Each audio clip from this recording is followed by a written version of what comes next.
말씀 구약성경 열왕기하 8장 1절에서 15절까지 말씀입니다. 573페이지 열왕기하 8장 1절에서 15절까지 하나님께서 우리에게 주시는 말씀을 함께 읽겠습니다. 엘리사가 이전에 아들을 다시 살려준 여인에게 이르되 너는 일어나서 네 가족과 함께 거주할 만한 곳으로 가서 거주하라. 여호와께서 기근을 부르셨으니 그대로 이 땅에 7년 동안 임하리라 하니 여인이 일어나서 하나님의 사람의 말대로 행하여 그의 가족과 함께 가서 블레셋 사람들의 땅에 7년을 우거하더니 7년이 다음에 여인이 블레셋 사람들의 땅에서 돌아와 자기 집과 전투를 위하여 호소하려 하여 왕에게 나아갔더라. 그때 왕이 하나님의 사람의 사원 게하시와 서로 말하며 이르되 너는 엘리사가 행한 모든 큰 일을 내게 설명하라 하니 게하시가 곧 엘리사가 죽은 자를 다시 살리신 일을 왕에게 이야기할 때에 그 다시 살린 아이의 어머니가 자기 집과 전투를 위하여 왕에게 호소하는지라. 게하시가 이르되 내 주 왕이여 이는 그 여인이요 저는 그의 아들이니 곧 엘리사가 다시 살린 자니라 하니라. 왕이 그 여인에게 물음에 여인이 설명한지라. 왕이 그를 위하여 한 관리를 임명하여 이르되 이 여인에게 속한 모든 것과 이 땅에서 떠날 때부터 이제까지 그의 밭에 소출을 다 돌려주라 하였더라.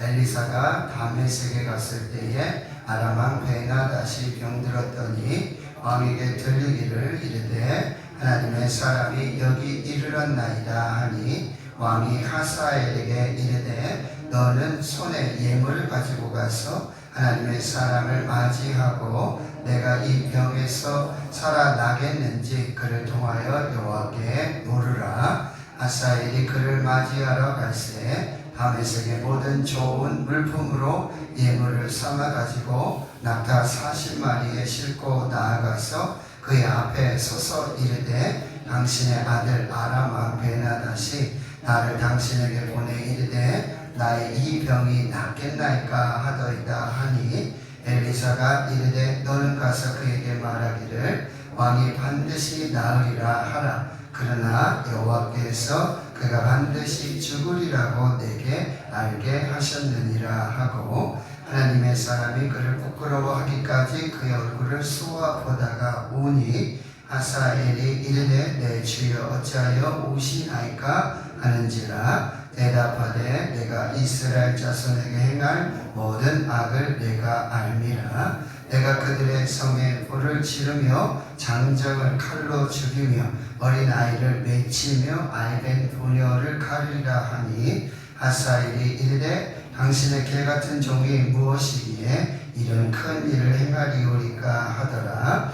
엘리사가 대답하되 여호와께서 내가 아람 왕이 될 것을 내게 알게 하셨느니라 하더라. 그가 엘리사를 떠나가서 그의 주인에게 나아가니 왕이 그에게 묻되 엘리사가 내게 무슨 말을 하더냐 하니 대답하되 그가 내게 이르기를 왕이 반드시 살아나시리이다 하더이다 하더라. 그 이튿날에 하사엘이 이불을 물에 적시어 왕의 얼굴에 덮음에 왕이 죽은지라. 그가 대신하여 왕이 되니라. 아멘. 자, 오늘 열왕기하 8장에는요 두 사람의 그 마지막 운명의 끝이 결정되는 모습을 볼 수 있습니다. 오늘 8장을 보면 우리가 이미 읽었던 열왕기하 이 4장에서 수넴 여인의 이야기를 여러분이 기억하실 것입니다. 수넴으로 엘리사 선지자가 이렇게 순회하고 또 다닐 때에 수넴에 한 여인이 있었습니다. 남편이 있고 남편은 나이가 많고 또 가정도 부유합니다. 그래서 이스라엘 중에 참 평안하게 주의 은혜로 살고 있던 한 여인. 근데 그 여인은 이 선지자 엘리사와 그의 종 게하시에게 아주 세심한 배려로, 그래서 선지자가 쓸 수 있도록 음식도 또 그 다음에 다락에 방을 만들어서 또 처소를 만들어서 선지자가 쉴 수 있도록 아주 세심한 배려를 했던 그 여인입니다. 근데 그 여인에게 아들이 없잖아요. 그래서 엘리사는 너무나 고맙고 또 감사해서 여인을 어떻게 또 축복할까 하다가 아들에 대한 이야기를 하잖아요. 그래서 1년이 지나서 아들을 얻게 되고, 근데 그 아들이 갑자기 또 죽게 되어집니다. 그런 과정에서 이제 엘리사 선지자의 기도로 말미암아 이 아들이 다시 살아나는 그런 역사들이 있게 되어지는 거죠. 그런데 그 이야기가 8장 1절에서 다시 진행이 되고 있어요. 자, 엘리사가 이전에 아들을 다시 살려준 여인을 찾아가서 이렇게 말합니다. 너는 일어나서 내 가족과 함께 거주할 만으로 가서 많은 곳으로 가서 거주하라. 여호와께서 기근을 부르셨으니 그대로 이 땅에 7년 동안 임하리라. 자, 첫 번째 메시지는요, 하나님을 또 하나님의 종을 착하고 충성된 마음으로 세심한 배려로 섬긴 그들에게 하나님께서 뭐요? 피할 길을 주신다라고 하는 거죠. 기근이 지금 하나님의 말씀대로 7년 동안 마치 창세기 41장에 애굽의 7년 풍년, 7년 흉년이 이렇게 일어나는 것처럼 또 요셉을 통해서 또 구원함을 얻는 그런 역사의 이야기처럼 지금 엘리사 선지자를 통해서 여호와께서 보내시는 7년의 기근이. 그런데 여러분 보세요.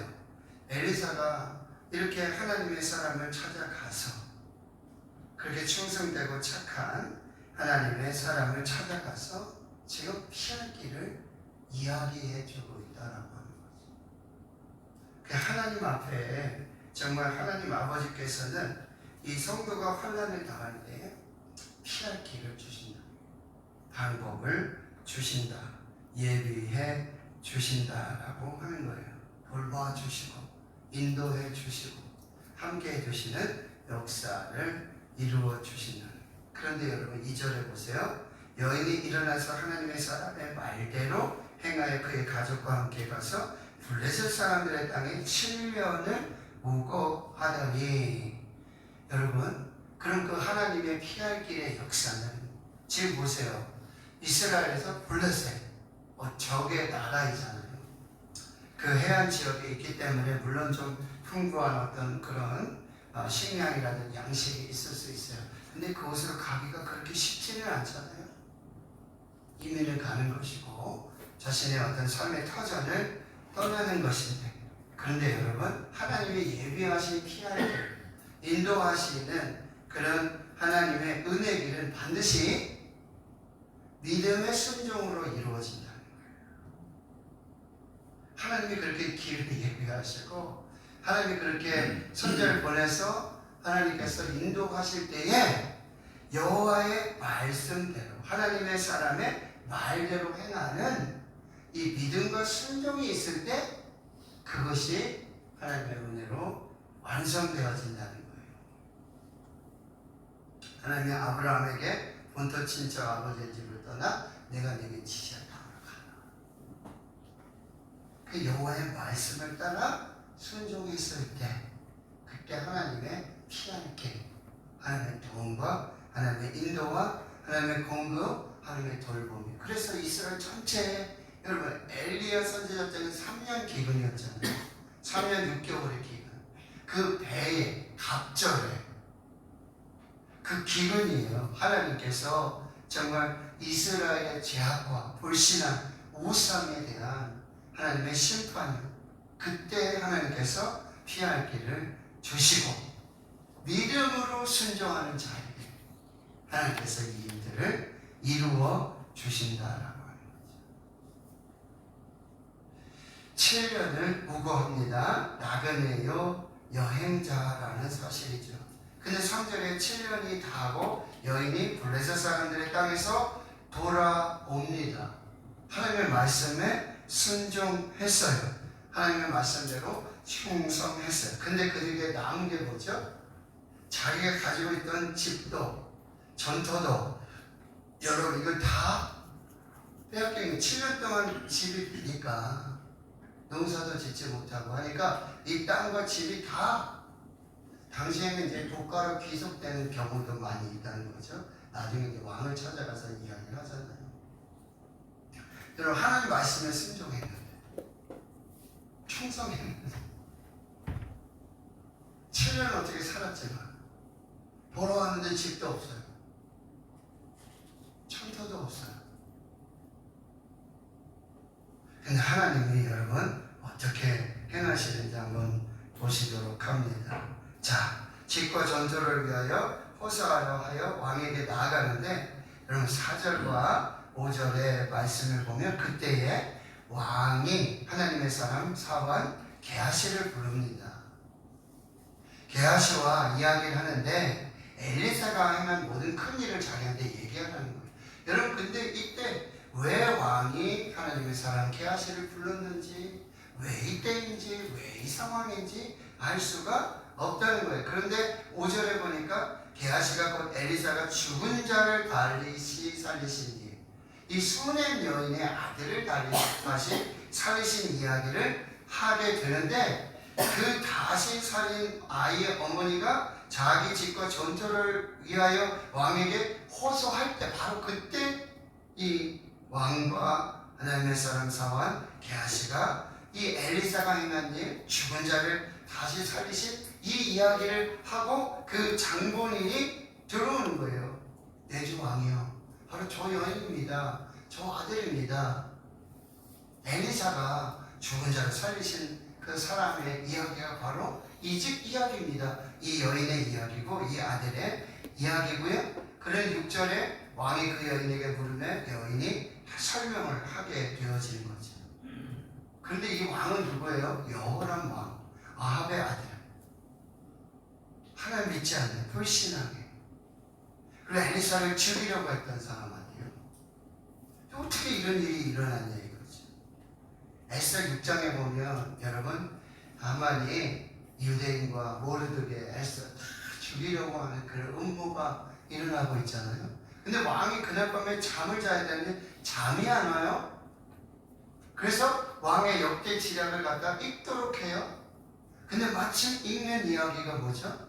모르드게가 문지기로 있었는데 그때 왕을 암살하려는 막 이런 음모들이 있는데 그거를 모르드게가 왕에게 이야기했고 왕이 살아서 그 모든 일들을 정리하는 그거 기록한 이야기를 읽히다. 그럼 모르드게에게 내가 뭐 좀 도움을 준 일이 있니? 상을 준 일이 있니? 아무것도 없습니다. 그럼 모르드게를 불러라. 그래서 하만을 통해서 모르드게를 높이고 결국 하만을 죽이는 일이 그날 밤에 아니 굳이요 그날 밤에 왕이 잠이 안 와요. 읽었는데 바로 왕의 그 역대 지략을 바로 그 내용을 읽고 있어요. 자 오늘 이야기를 보세요.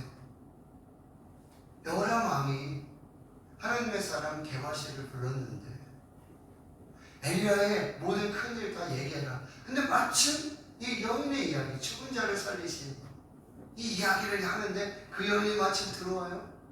그 사정을 다 하래요. 그랬더니 여러분 6절에 보세요. 왕이 그를 위하여 이 여인 한 사람의 관리를 임명합니다. 그리고 여인에게 속한 모든 것 이 땅에서 떠날 때부터 이제까지 그의 밭에 수치를 다 돌려줘요. 어떤 이야기입니까? 여러분 우리 모든 삶의 배후에 하나님의 역사가 있다. 우리도 모르는 사이에 우리도 알지 못하는 사이에 우리는 삶의 현장에서 그저 하나님의 말씀을 따라서 믿음으로 순종하며 하나님의 뜻을 그렇게 살아갔을 뿐인데 그런데 그 배후에 그 뒤에 하나님의 섭리와 하나님의 계획하심과 하나님의 인도와 돌보심 하나님의 공급하심이 있다라고 하는 것입니다. 그리고 여러분 이 한 여인의 헌신과 봉사 세심한 배려 하나님의 말씀에 순종한 이 모든 것은 뭐요? 결국에 하나님의 축복과 은혜로 열매를 맺게 된다라고 하는 것입니다. 하나님을 믿지 않는 사람들에게는 우연일지 몰라도 하나님을 믿는 사람들에게는 하나님 앞에 서 있는 사람들에게는 이 모든 역사가 바로 필연이라는 거예요. 하나님께서 배후에서 이루시는 그 역사의 이야기라고 하는 거예요. 자, 오늘도 저와 여러분을 위해서 하나님은 피할 길을 예비하시는 줄 믿습니다. 그런데 어떻게 해요? 믿음으로 순종함으로 그 일을. 근데 그 믿음의 끝에, 순종의 끝에 자기를 다 잃어버리고 그런 상황이 올 수도 있어요. 그러나 그 배후에서 일하시고 역사하시는 하나님의 섭리로 그 모든 사랑과 성김과 헌신과 충성함들을 하나님이 기억하시고 하나님의 축복과 은혜의 열매로 갚아주신다. 오늘도 그 믿음으로 승리하실 수 있기를 주님의 이름으로 축원합니다. 7절 이하의 말씀을 보면 이제 엘리사가 다메섹에 갔을 때 아람 왕 베나닷이 병들게 됩니다.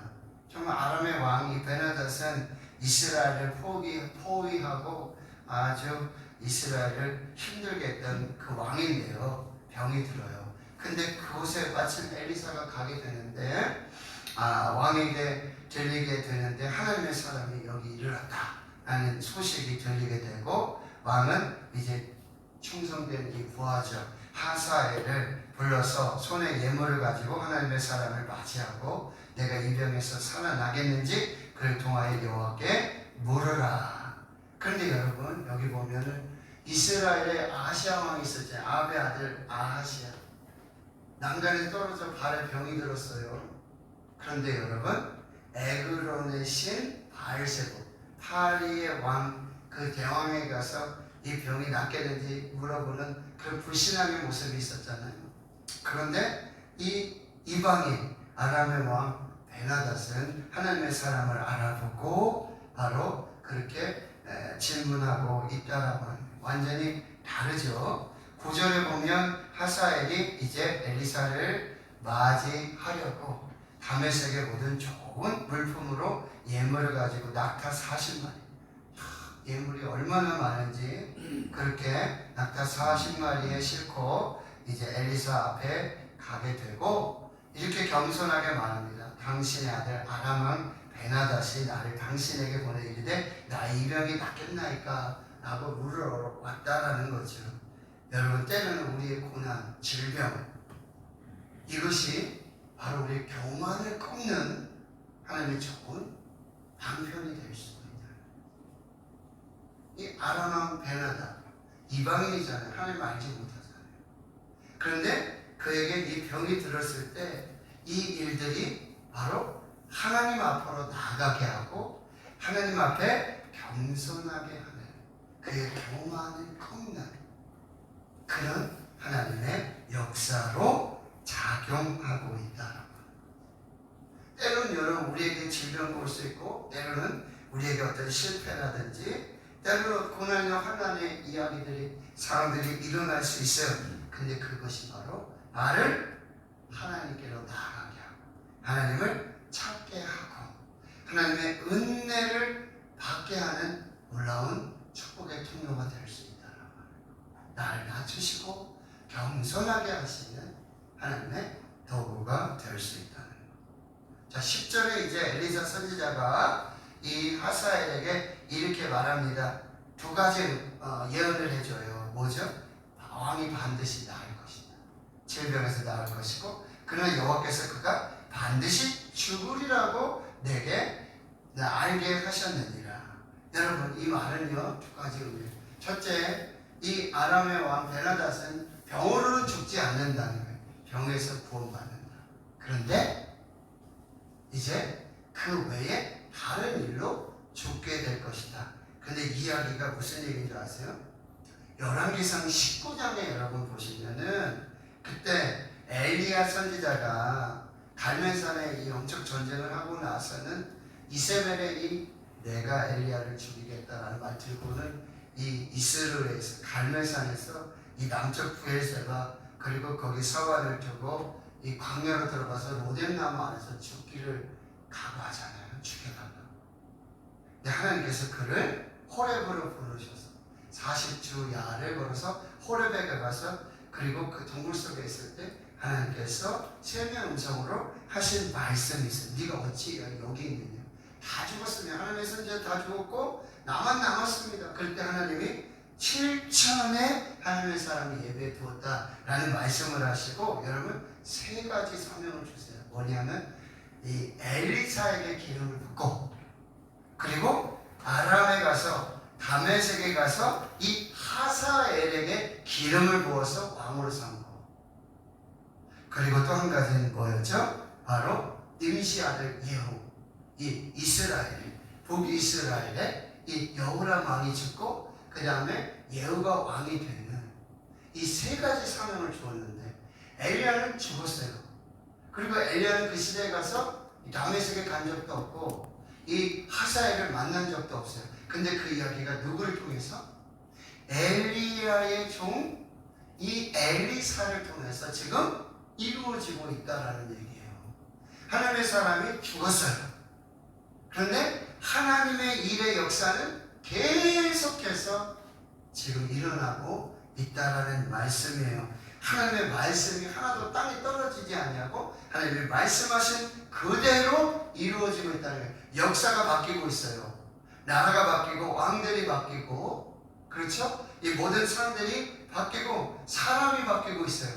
그런데 하나님의 일은 하나님의 역사는 하나님의 말씀은 중단되지 않고 계속해서 이루어지고 있다는 거예요. 그래서 여러분 지금 엘리사 선지자의 이야기를 통해서 계속해서 드러나는 얘기는 뭐죠? 엘리사 선지자는 하나님의 말씀을 전합니다. 그런데 그 말씀대로 다 이루어지는 거죠. 그러니까 하나님의 말씀의 진실성은 역사가 증명하고 있는 거예요. 그래서 역사를 뭐라 그러죠? 히스토리. 그래서 his 플러스 story. 그의 이야기. 하나님의 이야기. 그것이 역사라고 한다라고 하는 것입니다. 그러니까 역사는 하나님의 이야기의 기록이에요. 하나님의 섭리에 대한 기록이에요. 하나님의 말씀이 어떻게 이루어지고 있느냐를 기록하는 게 그게 바로 역사라고 한다라고 하는 것입니다. 그런데 11절에 하나님의 사람이 그가 부끄러워하기까지 그의 얼굴을 쏘아보다가 웁니다. 왜 그러냐? 하사엘이 물어요. 내 주에 어찌하여 오시나이까? 내가 이스라엘 자손에게 행할 모든 악을 내가 알미라. 내가 그들의 성에 불을 지르며 장정을 칼로 죽이며 어린 아이를 맺히며 아이된 부녀를 가리라. 여러분 엘리사 선지자에게 주신 그 말씀대로 이제 하사엘이 아람왕 베나닷을 이어서 왕이 되는데 이 하사엘이 아람의 왕이 되고 나서는 이 이스라엘에 북이스라엘 유다까지 아주 악한 일이에요. 그러니 하나님의 선지자 하나님의 사람 엘리사는 영적인 통찰로 하나님 주시는 성령의 감동으로 이걸 다 보게 되는 거예요. 그러니 앞으로 있을 이 하나님의 역사 가운데 이 아람왕 하사엘을 통해서 이스라엘이 고통받는 그런 모습을 너무나 안타까워하고 있는 그런 모습이라는 거예요. 13절에 하사엘은 좀 겸손하게 그런 이야기를 하고 있지만 엘리사는 이렇게 말하죠. 여호와께서 내가 아람 왕이 될 것을 내게 알게 하셨다. 엘리야 선지자를 통해서 예언하신 그 말씀들이 엘리사 선지자를 통해서 역사도 바뀌고 나라도 바뀌고 왕도 바뀌고 선지자도 바뀌는 그런 상황 속에 하나님의 말씀은 그 말씀대로 하나님의 역사 속에 그대로 이루어진다. 14절에 엘리사가 이제 아람 베나닷에게 와서 엘리사 선지자 이야기를 전하지 않습니까? 반만 얘기해요. 왕이 반드시 살아나시니 병으로는 죽지 않을 것입니다. 그러나 하나님의 말씀대로, 하나님의 종 선지자 엘리야의 말씀대로. 그래서 이불을 덮어 죽이게 되잖아요. 물을. 이거는 어떤 그런 암살의 의도도 있지만 당시에 어떤 병을 치료하는 방법 중에 하나. 이 사람이 열병이라든지 열이 높은 어떤 그런 병이었을 때 뭐죠? 이렇게 우리가 물을 찬물을 이렇게 하는 거죠. 좀 몸을 이렇게 온도를 낮추는 어떤 그런 치료 중에 하나인데 어떤 그걸 또 도구로 해서 이제 아람 왕 베나닷을 이제 죽이게 되고 하사엘이 왕이 되는 이런 이야기라고 한다는 거죠. 자, 하나님 앞에 충성된 사람, 그리고 하나님의 종을 세심하게 배려하고 섬기는 사람, 이름 없이 빛 없이 충성하고 헌신하며 하나님의 말씀을 순종하는 사람의 끝이 어떠한지, 그리고 하나님의 말씀대로 우리의 역사도, 개인의 역사도, 우리 나라의 역사도, 교회의 역사도 하나님의 말씀대로, 하나님의 뜻대로 배후에서 일하시고 역사하시는 하나님의 섭리대로 이 모든 역사들이 이루어지고 있다는 사실. 오늘도 하나님 앞에서 우리가 겸손하게, 그리고 주의 말씀의 뜻이 무엇인지를 잘 살펴서 하나님의 뜻을 이루어가는 아버지의 뜻대로 되기를 원합니다. 하나님의 뜻대로 되게 하여 주옵소서. 이것이 우리의 기도가 될 수 있기를 주님의 이름으로 축원합니다. 아멘. 자, 우리는 함께 말씀으로